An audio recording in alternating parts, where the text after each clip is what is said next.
Hello students, I hope you all are very well. Welcome back to my channel.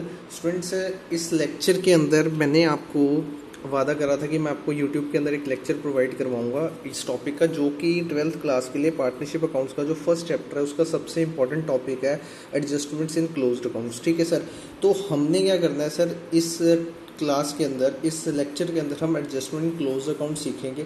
ठीक है, अच्छे से इस क्लास में, और जो नेक्स्ट 2-3 क्लासें होंगी वो मैं सारी यूट्यूब पर डालूंगा, ताकि अगर इनकेस अगर आपको रिवाइज कभी भी करना हो ये टॉपिक, तो आप इजीली यूट्यूब से लेक्चर देखकर रिवाइज कर सकते हैं। ठीक है सर, अच्छा चलो अब इस लेक्चर को ध्यान से सुनना। ठीक है, इस लेक्चर के अंदर मैं ये जो टॉपिक कराने जा रहा हूँ पेपर के पॉइंट ऑफ व्यू से बहुत ज़्यादा इंपॉर्टेंट है, और ये सारा जो भी आपके माइंड के अंदर, इसके अंदर कोई भी अगर दिक्कत होगी इस टॉपिक के अंदर, वो सारी क्लियर हो जाएगी। ठीक है, चलो देखना सर टॉपिक क्या है। सर लास्ट क्लास के अंदर मैंने आपको क्या कराया था सर, इसके बारे में थोड़ा सा हिंट दिया था कि टॉपिक होता है क्या। आज मैं दोबारा से शुरू करा रहा हूँ, और जिन बच्चों ने वो लेक्चर नहीं देखा कोई दिक्कत वाली बात नहीं है, लेकिन इस क्लास को ध्यान से सुनना। ठीक है, सुनना सर। देखो, हमने जो टॉपिक पढ़ना है आज, उसका नाम है सर एडजस्टमेंट्स इन क्लोज्ड अकाउंट्स। ठीक है, लास्ट क्लास के अंदर मैंने आपको ये बताया था कि स्टूडेंट्स होता क्या है कि जब हमारी फर्म का एक अकाउंटेंट हमारी बुक्स ऑफ अकाउंट्स लिख रहा होता है, तो वो भी इंसान है, उससे भी गलतियां हो सकती हैं। अब हुआ क्या सर, उससे वो बेचारा बना रहा था हमारी बुक्स के अकाउंट्स। ठीक है, हमारी फर्म के बुक्स ऑफ अकाउंट्स बना रहा था, तो उससे हुआ क्या सर, वो कोई आइटम डालना जिस जगह पे उसे डालना चाहिए था, आइटम को P&L अकाउंट या P&L एप्रोप्रिएशन में डालना चाहिए था, वो आइटम को वहाँ पे पोस्ट करना भूल गया, जिस वजह से आपने पार्टनर्स के बीच में गलत प्रॉफिट बांट दिया। आप मेरे को एक बात बताओ, अगर आप पार्टनर्स के बीच में गलत प्रॉफिट बांट दोगे तो क्या वो सही है? नहीं सर, वो बिल्कुल भी सही नहीं है, क्योंकि एट द लास्ट हमारा प्रॉफिट सही नहीं आएगा, और हमारी बैलेंस शीट नहीं टैली होगी, और हमारी एक्यूरेसी और बुक्स ऑफ अकाउंट खराब हो रही है। इस वजह से हमें अपनी बुक्स ऑफ अकाउंट्स को ठीक करना है। मतलब जो उन्होंने गलती करी है, जो हम 11th क्लास में रेक्टिफिकेशन ऑफ एरर्स वाला चैप्टर पढ़ते थे, कि जो अकाउंटेंट ने गलती करी है उस गलती को ठीक करना है। सर अब गलती कैसे ठीक करेंगे, क्योंकि बुक्स के अंदर कटिंग तो अलाउड नहीं होती। मैंने कहा बुक्स के अंदर अगर कटिंग अलाउड नहीं होती तो हम क्या करेंगे, एक एडजस्टमेंट एंट्री पास करते हैं। क्या करते हैं सर, एक एडजस्टमेंट एंट्री पास करते हैं, और उस एडजस्टमेंट एंट्री से हम इस गलती को ठीक कर देंगे। ठीक है, चलो फिर मैंने आपको बताया था सर, ये टॉपिक जब भी आपके पास पेपर में आएगा, सबसे पहले आपको 2 केसेस इसके अंदर से बटे होते हैं, आपने उस 2 केसेस में से एक केस को पहचानना है। पहले देखो 2 केस क्या है, मैंने आपको पहला केस बताया था, जो भी नए बच्चे देख रहे हैं वो इसको ध्यान से सुनना। केस 1 और केस 2 आपको पेपर में ना ये पहचानना है कि केस कौन सा है। सर ऐसा कोई स्पेसिफिक है? मैंने कहा नहीं, ये मैंने बना रखा है, क्योंकि इस टॉपिक को समझने के लिए अगर आप इसको 2 केसेस में डिवाइड कर देंगे ना, तो आपको ये केस बहुत अपना ये टॉपिक बहुत अच्छे से समझ आने वाला है। कैसे? ध्यान से सुनना। देखो, सबसे पहले आप क्वेश्चन के अंदर ये चेक करो कि जो पार्टनर्स के बीच में प्रॉफिट बांटा गया है, जो ये प्रॉफिट डिस्ट्रीब्यूट हुआ है, क्या ये सही रेशो में डिस्ट्रीब्यूट हुआ है, जो पार्टनर्स की प्रॉफिट शेयरिंग रेशो थी। मैं कहता हूँ प्रॉफिट चाहे आपने गलत बांटा है, गलत बांटने का मतलब पार्टनर्स को प्रॉफिट तो 1 लाख का हुआ था और पार्टनर्स ने 80,000 बांटा। मैं उसकी बात नहीं कर रहा, अमाउंट की बात नहीं कर रहा। अमाउंट भले ही गलत हो, मैं ये कह रहा हूँ कि जो प्रॉफिट डिस्ट्रीब्यूट करा है, क्या इसकी रेशो सही है, जिस रेशो में प्रॉफिट बांटना चाहिए था, क्या ये बिल्कुल सही है जो पार्टनर्स ने डिसाइड करी थी। अगर ये प्रॉफिट शेयरिंग रेशो वही है जो क्वेश्चन बता रहा है और पार्टनर्स ने भी यही डिसाइड करी थी, तो फिर तो हमारे लिए बहुत आसान काम है। लेकिन केस नंबर 2 ये होता है कि पार्टनर्स ने डिस्ट्रीब्यूट तो कर दिया प्रॉफिट, पार्टनर्स ने डिस्ट्रीब्यूट करा प्रॉफिट को, लेकिन ये रेशो ही गलत बांट दी। मतलब पार्टनर्स ने रेशो तो डिसाइड करी थी कोई और, लेकिन वो बांटा किसी और रेशो में। बात समझ रहे हो? मेरी बात को ध्यान से समझना। ये वो केस है, पार्टनर्स को 1 लाख का प्रॉफिट हुआ, मेरे को प्रॉफिट से मतलब नहीं है, इससे मतलब नहीं है, लेकिन पार्टनर ने इसको 3:2:1 में बांटा, जो उन्होंने डिसाइड करा हुआ था ऑलरेडी कि हम इसी रेशो में बांटेंगे, और इसी रेशो में बांटा। लेकिन ये वो केस है सर, पार्टनर्स को 1 लाख रुपए का प्रॉफिट हुआ, ठीक है, इससे कोई मतलब नहीं है, लेकिन ये 1 लाख का प्रॉफिट उन्होंने बांट दिया 3:2:1 में। लेकिन उन्होंने डिसाइड क्या करा था जब पार्टनरशिप फॉर्म बनाई थी, कि हम प्रॉफिट बांटेंगे 2:2:1 में। तो आपको इन दोनों में से एक केस पहचानना है। देखो, बांटना चाहिए था इसमें, बांट दिया इसमें, तो ये गड़बड़ वाली बात होगी। इसको हम कहते हैं केस नंबर 2। ठीक है, जिसमें प्रॉफिट का रेशो जो आपने बांटी है, प्रॉफिट की जो रेशो बांटी है वो गलत बांटी है, लेकिन इसके अंदर आपने रेशो जो डिसाइड करी थी उसी में ही बांटा है। बात क्लियर है। तो सबसे पहले इन दोनों में से केसेस को पहचानना। सर ये केस क्यों पहचानना है? क्योंकि सर इसका एक लॉजिक है। क्यों लॉजिक है? देखो, इस केस में हम प्रॉफिट पार्टनर से वापस नहीं लेंगे। देखो, अगर हमने पार्टनर्स को गलत प्रॉफिट बांटा लेकिन रेशो सही थी तो हम प्रॉफिट वापस नहीं लेंगे। लेकिन हमने अगर पार्टनर्स को गलत रेशो में प्रॉफिट बांटा तो हम प्रॉफिट वापस लेंगे। वो इस केस में सीखेंगे। बात क्लियर है? हाँ जी। तो आज मैं आपको ये वाले क्वेश्चंस प्रैक्टिस कराऊंगा इस वाले टॉपिक के ऊपर। अगली क्लास के अंदर हम इस वाले टॉपिक पे प्रैक्टिस करेंगे, तब आपको ज़्यादा क्लैरिटी मिलेगी इस टॉपिक से। शुरू करूँ सर? हाँ जी सर, सुनो। तो मैंने आपको कहा था कि आपने इस टॉपिक को कैसे करना है। मैं एक क्वेश्चन लिखवा रहा हूँ, फिर हम इसको प्रैक्टिस करेंगे। ठीक है, मेरे साथ क्वेश्चन लिखना। ठीक है, देखो मैं एक शीट ले लेता हूँ, आप उसके ऊपर क्वेश्चन लिख देता हूँ ताकि मैं आपको बार बार दिखाता भी रहूँगा क्वेश्चन। ठीक है, देखना, लिखो सर, मेरे साथ क्वेश्चन लिखो, फिर आपको अच्छे से समझ आएगा। सबसे पहले क्वेश्चन लिखना सर, ऐसे करके लिख लो।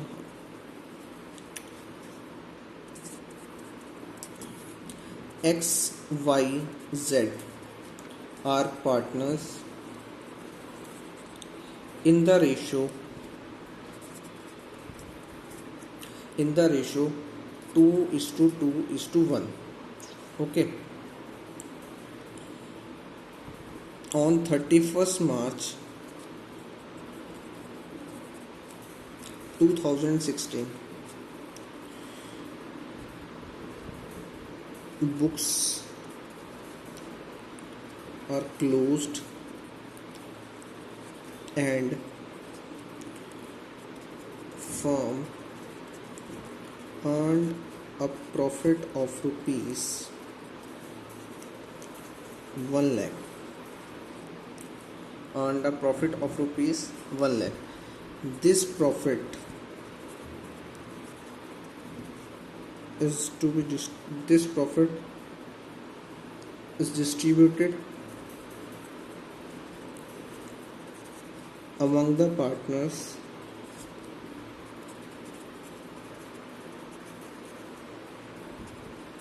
in their profit sharing ratio.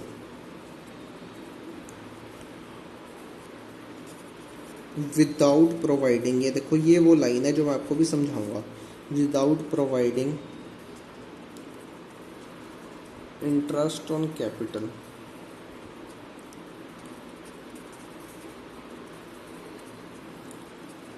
to partners at the rate 10% per annum. ठीक है, capitals of X, Y, Z were as follows. X की कैपिटल कितनी है सर? X की कैपिटल है 1 लाख और Y की कैपिटल है 2 लाख और Z की कैपिटल है 3 लाख। ठीक है, पास एन एडजस्टमेंट एंट्री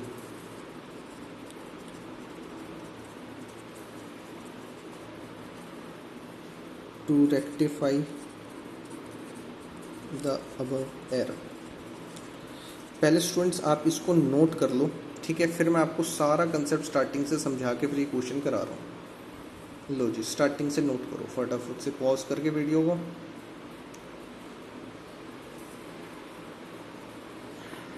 देखना, देखो स्टूडेंट्स, मैंने आपको लास्ट क्लास में एक चीज़ बताई थी, हमें क्या करना है सर, लॉजिक क्या है। देखो, इसके अंदर हम क्या करेंगे, सिर्फ एक एंट्री डालेंगे। और इस टॉपिक का नाम मैंने आपको क्या कहा था, एक एंट्री के 4 नंबर। इस टॉपिक को ऐसे भी बोल सकते हैं। सर एक एंट्री क्यों डालनी है? क्योंकि सर एक एंट्री से ही हमारा क्या हो जाएगा, सारा काम सही हो जाएगा। अब वो काम कैसे सही होएगा, मैंने आपको बताया था कि हम क्या करते हैं सर, क्वेश्चन के अंदर एक वर्किंग नोट बनाते हैं जिसे हम कहते हैं टेबल शोइंग एडजस्टमेंट। क्या कहते हैं sir? Table showing adjustment. Table showing adjustment, इस टॉपिक का नाम क्या है सर? Table showing adjustment. बात क्लियर है? चलो मैं आपको एक बात बता दूं, इससे जो प्रीवियस लेक्चर था ना, वो भी मैं यूट्यूब पर अपलोड कर दूंगा ताकि आप वो भी देख लो। ठीक है, एक बार, क्योंकि आपको और अच्छे से क्लैरिटी मिल जाएगी इस टॉपिक की।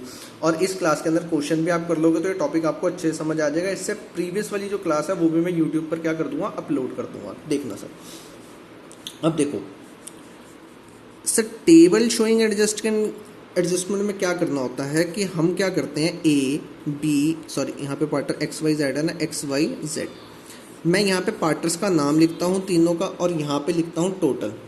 ठीक है जी, यहाँ पे हम क्या कर लेते हैं, टोटल कर लेते हैं। अब देखो हुआ क्या सर, ये हमने कॉलम्स बना लिए। अब आपको पता है कुछ आइटम्स डेबिट होती हैं और कुछ आइटम्स क्रेडिट होती हैं। और मैंने आपको जब ये चैप्टर शुरू कराया था मैंने आपको एक बात बताई थी लॉजिक के साथ कि अगर कुछ भी पार्टर को मिलता है तो वो क्रेडिट होता है और अगर कुछ भी पार्टर से लिया जाता है तो वो डेबिट होता है। अब एक बात बताओ, पार्टर्स को कौन कौन सी चीज़ें फर्म से मिलती हैं? सर पार्टर को इंटरेस्ट ऑन कैपिटल मिलता है फर्म से, पार्टर को सैलरी मिलती है, ठीक है, पार्टर को कमीशन मिलती है और पार्टर को डिविजिबल प्रॉफिट मिलता है। किससे मिलता है सर? ये फर्म से मिलता है। तो ये सारी आइटम्स क्या होनी चाहिए? क्रेडिट होनी चाहिए। क्यों क्रेडिट होनी चाहिए? क्योंकि ये सारी की सारी आइटम्स पार्टर को मिलती हैं और पार्टर को अगर मिलती हैं तो उसकी कैपिटल बढ़ती है और कैपिटल का नेचर क्रेडिट होता है और अगर वो बढ़ेगी कैपिटल तो हम क्रेडिट करेंगे। बात लॉजिक क्लियर है? ठीक है सर। लेकिन अगर पार्टर से कुछ भी लिया जाता है, अगर पार्टर से कुछ भी लिया जाता है, फर्म अगर पार्टर से कुछ भी लेती है तो वो आइटम्स डेबिट होते हैं। सर पार्टर से फर्म कौन कौन सी चीज़ लेती है? मैंने कहा इंटरेस्ट ऑन ड्राइंग्स। क्या पार्टर जब ड्राइंग करता है क्या फर्म उससे इंटरेस्ट ऑन ड्राइंग लेती है? बिल्कुल लेती है। तो अगर हम इंटरेस्ट ऑन ड्राइंग पार्टर से लेंगे तो उसकी कैपिटल बढ़ेगी या कम होएगी? सर कम होएगी। अगर कम होती है तो कैपिटल क्या होती है सर? डेबिट होती है, क्योंकि सर कैपिटल का नेचर क्रेडिट होता है। अगर कैपिटल बढ़ेगी तो क्रेडिट होएगी, अगर कम होएगी तो वो क्या होगी सर? डेबिट होगी।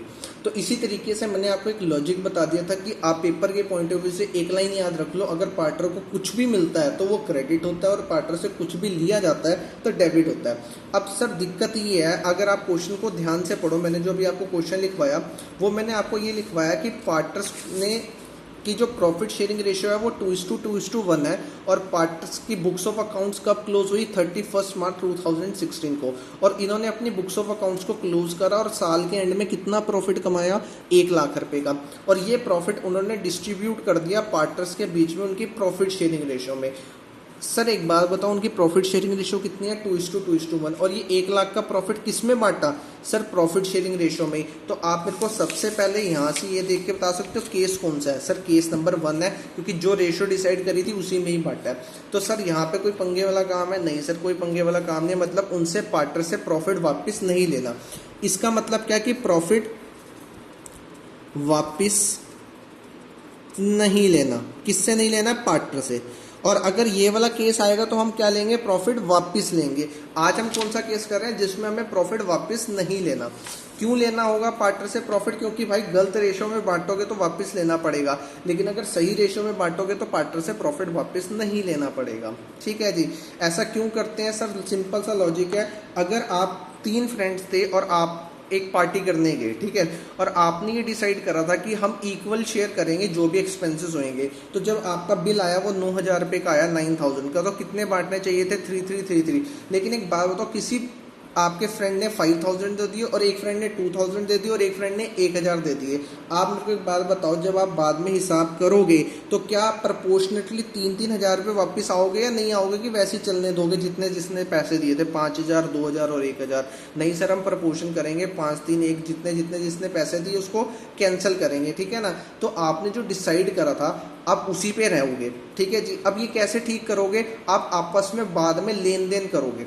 लेन देन कैसे करोगे? कि जिस पर्सन ने ज़्यादा पैसे दे दिए उसको पैसे वापस करोगे और जिस पर्सन ने कम पैसे दिए उससे पैसे लोगे। अल्टीमेटली आप कौन सी रेशो में वापस आओगे? जो आपने डिसाइड करी थी। बात समझ आ गया? ये केस हम करेंगे कल, ये वाला। लेकिन आज देखो हुआ क्या सर, मैं आपसे ये बात कर रहा हूँ कि यहाँ पे गलती क्या हुई है पार्टनर से।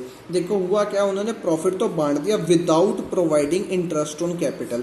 स्टूडेंट्स एक बात बताओ, जब आप P&L एप्रोप्रिएशन अकाउंट बनाते हो तो पहले सारी आइटम्स बांटते हो पार्टनर्स के बीच में। कौन कौन से नाम से बांटते हो? Interest on capital, commission, salary. और इन सारी चीज़ों को बांटने के बाद जो प्रॉफिट बचता है वो आप पार्टनर्स को प्रॉफिट डिस्ट्रीब्यूट करते हो। लेकिन क्वेश्चन ये कह रहा है कि पार्टनर्स ने प्रॉफिट को डिस्ट्रीब्यूट कर दिया without providing interest on capital. मतलब इंटरेस्ट ऑन कैपिटल दिए बिना ही पार्टनर्स ने प्रॉफिट को डिस्ट्रीब्यूट कर लिया। तो सर अब करेंगे क्या? सर इसको हम ठीक करेंगे। ठीक कैसे करेंगे? आप मेरे को इतनी सी बात बताओ, मैंने आपको कहा था जब भी क्वेश्चन के अंदर आप ये देखो कि पार्टनर्स कोई चीज़ बांटना भूल गए तो आप ये चेक करो कि वो चीज़ पार्टनर को मिलती है या पार्टनर से ली जाती है। अगर तो वो चीज़ पार्टनर को मिलती है तो वो क्या होगी सर, क्रेडिट होएगी। लेकिन अगर वो चीज़ पार्टनर से ली जाती है, जो पार्टनर्स करना भूल गए, बांटना भूल गए, अगर वो पार्टनर से ली जाती है तो डेबिट होगी। और आपको मैंने बताया था कि नीचे वाली साइड पे डेबिट पे एक ही आइटम आती है, कौन सी, इंटरेस्ट ऑन ड्राइंग्स। और क्रेडिट साइड पे कौन सी चीज़ें आती है जो पार्टनर्स को मिलती है, कौन कौन सी, commission, salary, interest on capital. तो क्वेश्चन जोन सी भी चीज़ कहेगा आपने वो लिखने है, जबरदस्ती सारी लिखने ना बैठ जाना, ठीक है ना। तो क्वेश्चन जो भी कहेगा वो भूल गए तो उस हिसाब से आपने काम करना है। तो इंटरेस्ट ऑन कैपिटल पार्टनर्स को मिलता है, बात क्लियर है। तो ये क्रेडिट होना चाहिए, डेबिट होना चाहिए, सर क्रेडिट होना चाहिए। अब कितना क्रेडिट करोगे ध्यान से देखना। इंटरेस्ट ऑन कैपिटल 10% मिलना था पार्टनर्स को पर एनम, ठीक है। और एक्स वाई जेड की कैपिटल्स ये दे रखी हैं। अब एक बात बताओ, अगर एक्स की कैपिटल 1 लाख है तो 1 लाख का अगर आप 10% करोगे तो कितना आएगा सर, 10,000 रुपये, ठीक है। तो एक्स को कितना मिलना चाहिए था, इंटरेस्ट ऑन कैपिटल 10,000। उसी तरीके से 2 लाख रुपए का अगर आप करोगे 10%, तो इसका इंटरेस्ट ऑन कैपिटल कितना आएगा, वाई का 20,000। और जेड का कितना आएगा सर, 3 लाख का 10% ₹30,000, ठीक है जी। अब मेरे को बस इतनी सी बात बता दो, उसने एडजस्टमेंट एंट्री पास आउट करने के लिए कही है, लेकिन एडजस्टमेंट एंट्री से हम पहले क्या बनाते हैं, टेबल शोइंग एडजस्टमेंट, ठीक है। मैंने आपको ये टेबल बनाना सिखाया था, this is a working note, ठीक है। अब देखो क्या करेंगे, आप मेरे को तो क्रेडिट करोगे या डेबिट करो इंटरेस्ट ऑन कैपिटल को, सर सिंपल सी बात है, आपने अभी सिखाया है कि अगर हमें इंटरेस्ट ऑन कैपिटल पार्टनर्स को मिलती है तो वो क्रेडिट होती है। क्यों, अगर पार्टनर्स को कुछ भी मिलता है तो वो क्रेडिट होगा, और कुछ भी पार्टनर से लिया जाएगा तो वो क्या होगा सर, डेबिट। तो बोलो इसको, इंटरेस्ट ऑन कैपिटल को क्या करूँ, डेबिट करूँ या क्रेडिट, सर क्रेडिट, क्योंकि पार्टनर्स को इंटरेस्ट ऑन कैपिटल तो देनी है ना। तो आईओसी का मतलब इंटरेस्ट ऑन कैपिटल आप पेपर में पूरा लिखेंगे। बताओ एक्स को कितनी इंटरेस्ट ऑन कैपिटल मिलनी चाहिए थी सर, 10,000, 20,000, वाई को और जेड को 30,000। तो अगर इन सब का मैं टोटल करूँ तो यहाँ पे आ जाएगा सर 60,000, ठीक है जी। अब मेरे को एक बात बताओ, क्या डेबिट के अंदर कोई भी ऐसी आइटम है, या मैं क्वेश्चन में एक ट्विस्टेड पॉइंट डाल दूँ, बोलो ट्विस्टेड पॉइंट एक और डाल दूँ या नहीं डालूँ, सर रहने दो सर, आप अगले क्वेश्चन में कराना। देखो जी, अब अगली चीज़ क्या मैं यहाँ पे लिख दूँ, आप यहाँ पे एक और पॉइंट ऐड कर लो, इससे पहले ये ऐड कर लो, ठीक है। रहने दो, चलो छोड़ो, इसको ऐसे ही करते हैं, अगले क्वेश्चन में ऐड करा दूंगा, अदरवाइज आप कंफ्यूज हो गए। चलो अब मेरे को एक बात बताओ, क्या और कोई पॉइंट है क्वेश्चन के अंदर जो पार्टनर्स बांटना भूल गए? नहीं सर, बस एक ही पॉइंट था। अब आपको पता है इसको बैलेंसिंग करते हैं। बैलेंसिंग कैसे करते हैं मेरे को बताओ। हैवी साइड कौन सी है, हैवी साइड का मतलब टोटल कौन सी साइड का ज़्यादा आ रहा है। सर ये क्रेडिट साइड का टोटल ज़्यादा आ रहा है 60,000, तो इसका टोटल करो, और आपको पता जितना डेबिट का क्रेडिट का टोटल होएगा उतना ही डेबिट का भी होना चाहिए। तो डेबिट का टोटल भी कितना आना चाहिए सर, 60,000। वो कैसे आएगा, आप 60,000 डेबिट में बैलेंसिंग फिगर भेज दो। अब आपको मैंने एक बात बताई थी, अगर balancing figure, this is balancing figure, अगर बैलेंसिंग फिगर नहीं लिखूंगा, बैलेंस लिखूंगा, आगे बताऊंगा मैं क्या लिखना है।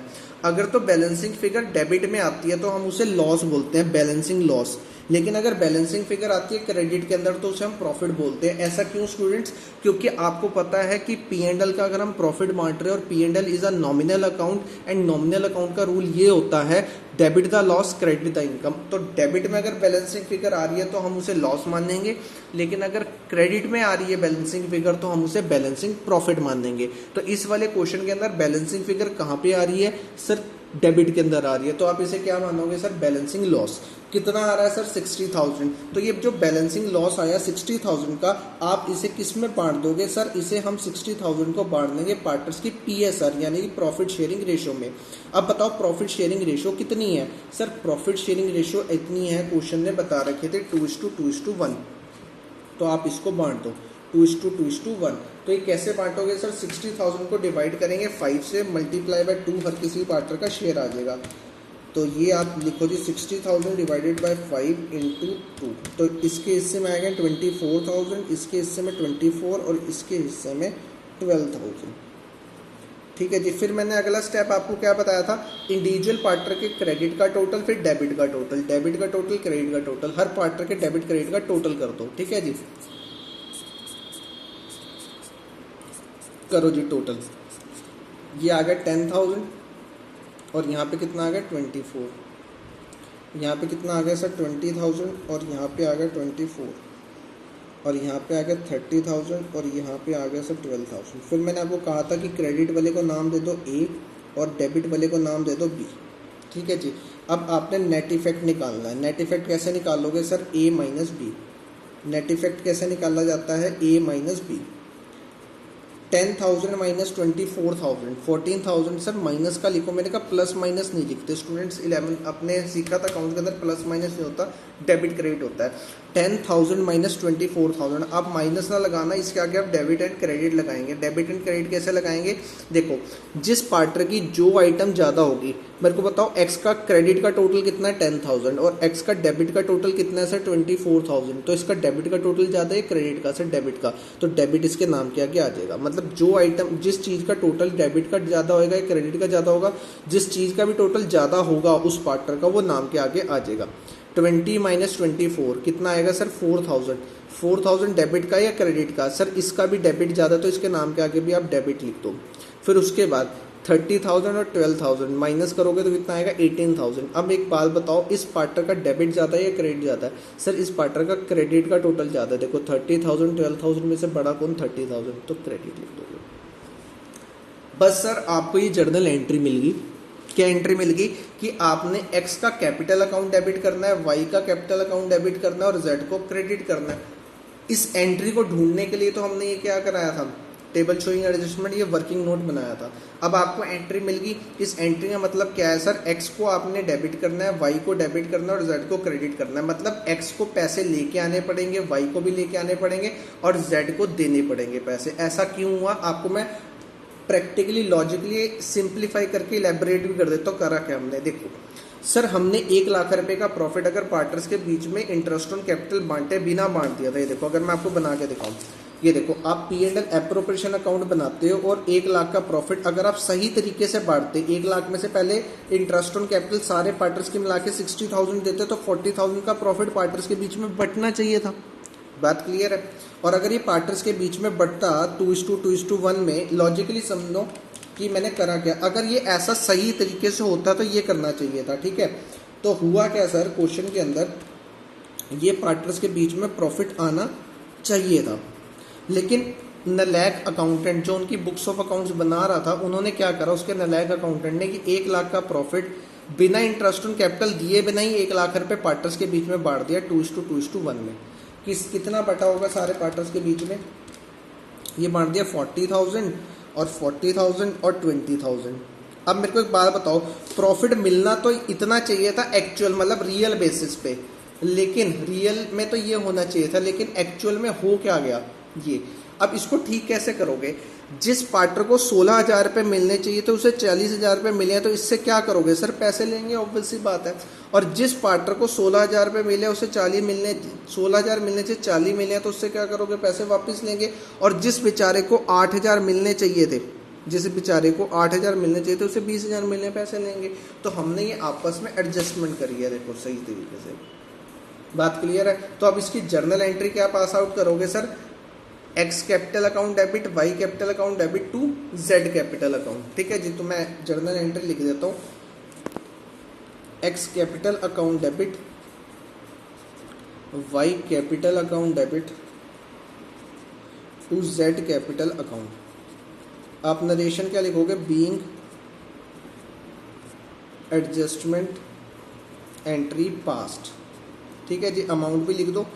इसकी कितनी अमाउंट थी? 14,000, 4,000 से डेबिट और ये टोटल के 18,000 से क्रेडिट। इतनी बात क्लियर है स्टूडेंट्स? पहले बोलो ये बात क्लियर है? हाँ जी सर। चलो इस पे एक और क्वेश्चन प्रैक्टिस करवाते हैं आपको। लिखो सर, एक और क्वेश्चन मेरे साथ लिखना। लिखो,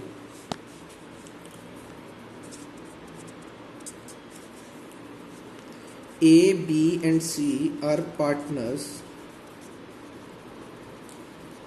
in the ratio 3:2:1। ओके, 3:2:1 नहीं, आप इसको लिख लो इन द रेशियो 1:1:1 इक्वल लिख दो, ठीक है। उसके बाद on 31st March 2017 books of accounts of the firm were closed and it was discovered that It was discovered that profit of rupees 90,000 was distributed among the partners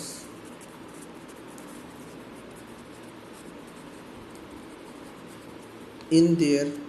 अब देखो question case 2 पता कैसे कल आपको समझ आएगा। मैं यहाँ पर रेशो कुछ और बताऊंगा, यहाँ बांट वो किसी और रेशो में देंगे। तो मैं ये लिख रहा हूँ कि वो उसी रेशो में बांटा जो ऊपर डिसाइड करी थी। इन देयर PSR का मतलब प्रॉफिट शेयरिंग रेशो, ठीक है। Without providing following items.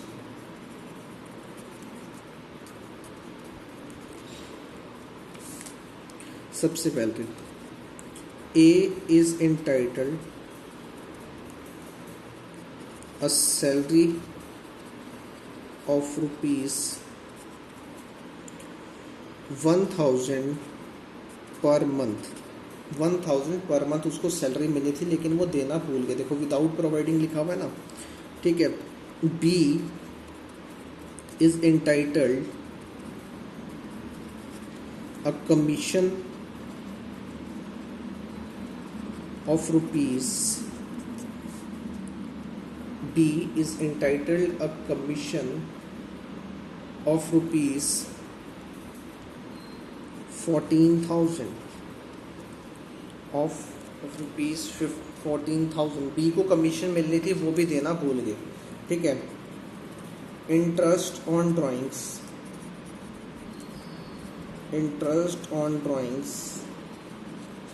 is not charged by the accountant। Interest on drawing charge करना भी वो भूल गया। और इंटरेस्ट ऑन ड्राइंग कौन से पार्टनर की कितनी थी, अब वो भी लिखो।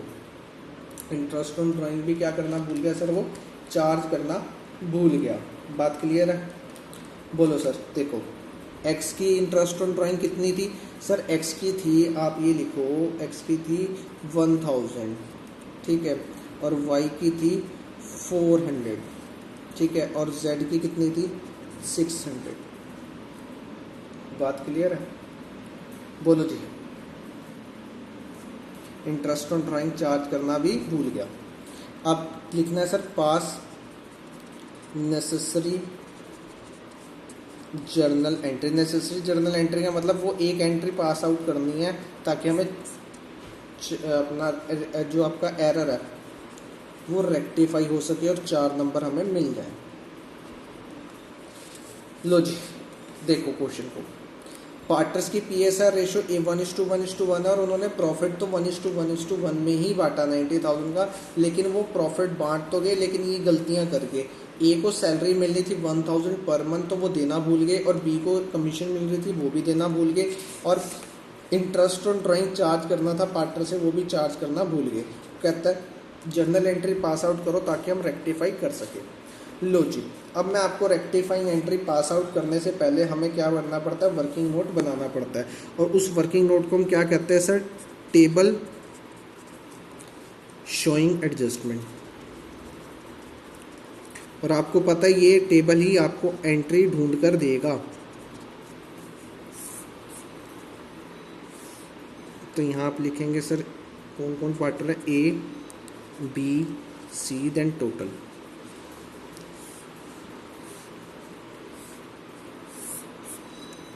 पर्टिकुलर्स। आपको पता है कुछ आइटम्स क्या होती हैं सर, क्रेडिट होती हैं और कुछ आइटम्स डेबिट होती हैं। अब मेरे को एक बात बताओ, अगर पार्टनर को कुछ भी मिलता तो ये हर रोज बोला करो सुबह उठ के 4 बार, सर अगर कुछ भी पार्टनर को मिलता है तो क्रेडिट होगा, अगर कुछ भी पार्टनर से लिया जाएगा तो डेबिट होगा।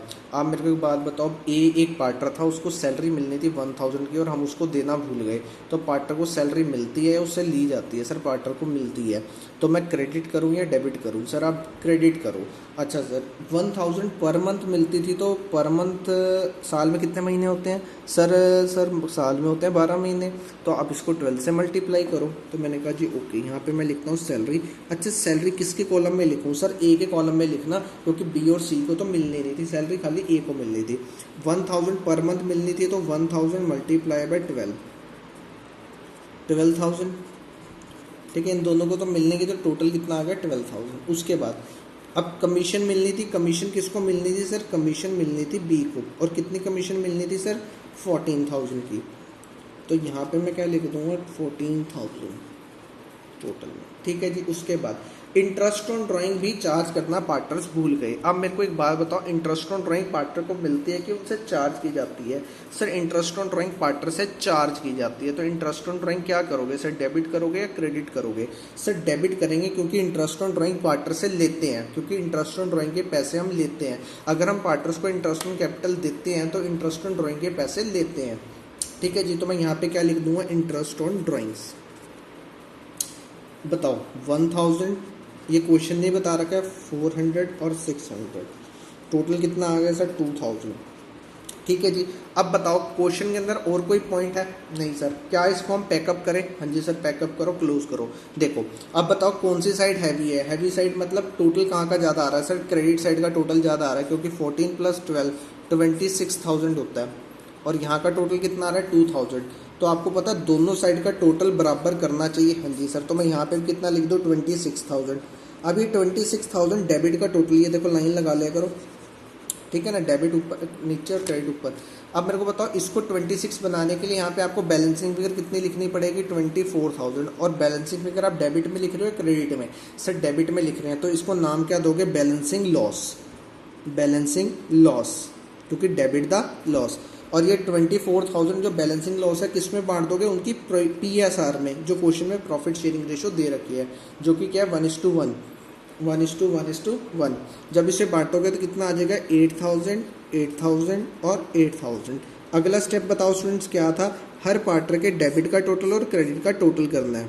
ठीक है जी। 12,000, ये 9,000, और यहाँ का टोटल 14,000, और यहाँ का टोटल 8,400, और यहाँ का टोटल 8,600। इसका डेबिट का टोटल कितना है सर? 0, कुछ है ही नहीं। ठीक है। फिर आप क्या करते हो सर? इसको नाम देते हैं ए, क्रेडिट के टोटल को, और डेबिट के टोटल को नाम देते हैं पार्टनर के बी। फिर उसमें से ए में से हम क्या कर देते हैं? हम बी को माइनस कर देते हैं, तो हमारे पास नेट इफेक्ट निकल के आता है। नेट इफेक्ट का मतलब डिफरेंस आ जाता है निकल के। अब बताओ 12,000 माइनस 9,000 कितना आएगा सर? 3,000। नाम क्या कि डेबिट लिखो या क्रेडिट? माइनस ना लिखना, डेबिट या क्रेडिट से इंटरप्रेट करते हैं अकाउंट्स के अंदर, प्लस माइनस नहीं होता इसके अंदर। 12,000 माइनस 9,000 सर 3,000। नाम के आगे लिखो आप क्रेडिट, क्योंकि क्रेडिट का टोटल ज़्यादा है ए का, और डेबिट का टोटल 9,000, तो हैवी कौन सा? क्रेडिट। लो जी। इसी तरीके से 14 - 84, 14,000 - 84